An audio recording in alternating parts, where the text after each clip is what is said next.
Good morning, and what a lovely 10 o'clock in the morning it is. I'm UKB, bringing you today's segment of UKB Sports News. And of course, 10 a.m. It's early morning. However, we've got news to cover for both F1 Classic and the ERL. More than last week, in fact. So we're going to be having a longer broadcast, which is hopefully going to be good for us and for you, the viewer, to just keep entertained for longer. So starting off, UKB Sport confirms the continuation of the F1 Classic race redub. Of course, what this does is it brings the modern day commentary into the older races to make them, let's just say, a bit more watchable. This obviously good for the viewer as they get to hear more modernized commentary, which is also a lot better overall in performance and just how it sounds. Anyways, moving on, we managed to get an interview with all the three new/moved drivers that had took part inside of the race at Silverstone. Alright, Iago, were you happy with your performance in Silverstone? I would say overall, yeah. People absolutely incredible. Can't believe managed to do that on debut. Could have been podium if something had happened to the top three, but weren't destined to that P4, but I'll take it. 12 points and it puts me higher in the standing compared to being rock bottom.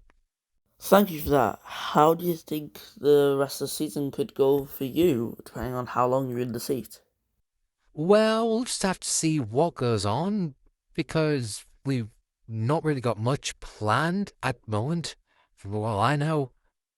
But yeah, the team could be planning something big behind my back. If it is something big, then hey, top 10 finish, mark my words, we'll be there. Thank you for your time. Hello, Vasir. Thank you for accepting this interview with UKB Sports. First of all, you are the highest in the standings out of all the Red Bull drivers in the family.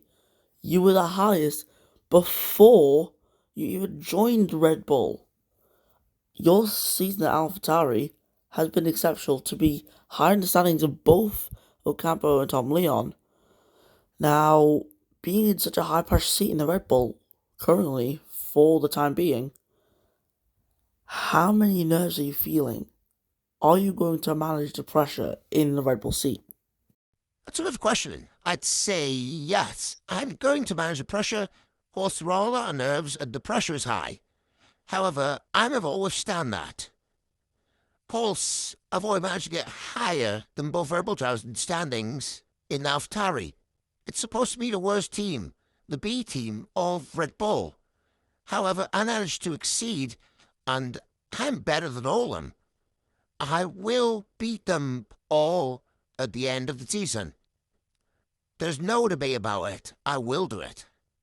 As for the driver you're replacing Tom Leon, do you have any updates about him? No, that's so far. Last time I heard of him was just after the crash what he was confirmed to be okay, but still in the hospital due to the injuries. But yeah, sorry I've got no information on him. Thank you for your time. Hello, Johnson. Thank you for accepting this interview from UKB Sports. First question though, how does it feel getting back into the seat of your own team? It's great to be honest. I've missed the driving. Of course, we have two good drivers which we're focus on. And there's a fortunate incident means that I'm now in the seat.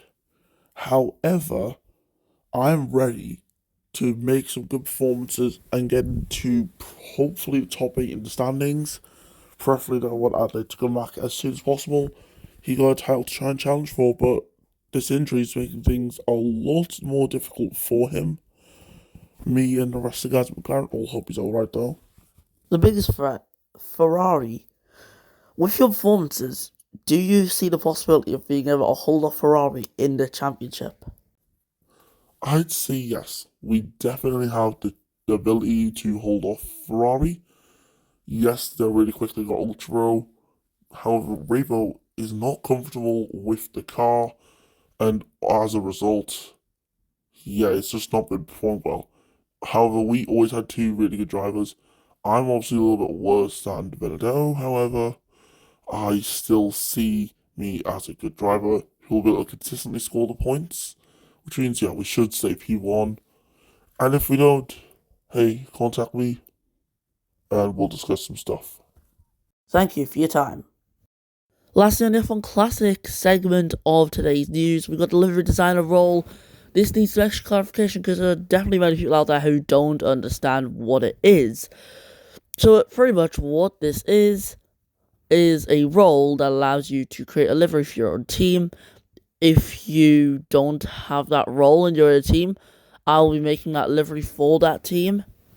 So yeah, it's just simply a role that lets you make a livery to go onto your team, or choose a livery to go onto your team that you have made, or a one that you got permission from someone to use. Yeah, that's literally all that is, and now it's time for the ERL segment.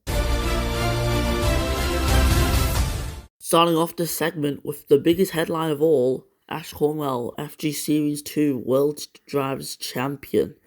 He had an incredible season, picking up 3 wins in the end, and also a win in the very last race, in some dramatic circumstances of punctures all across the grid. While we also see the very first launch of SPN News, which will cover even more ERL stuff than UKB Sports News. And also, sorry, I don't have much time for the segment today, but Ravo as well extended his lead in the Drivers' Championship over Casper LeBeau after he had an incredibly disappointing weekend, scoring 0 points while Ravo scored 25. Ravo is currently on track to become a 6-time champion if I recall correctly. And sadly, due to the rush, that is it for today's news. I hope you enjoyed it.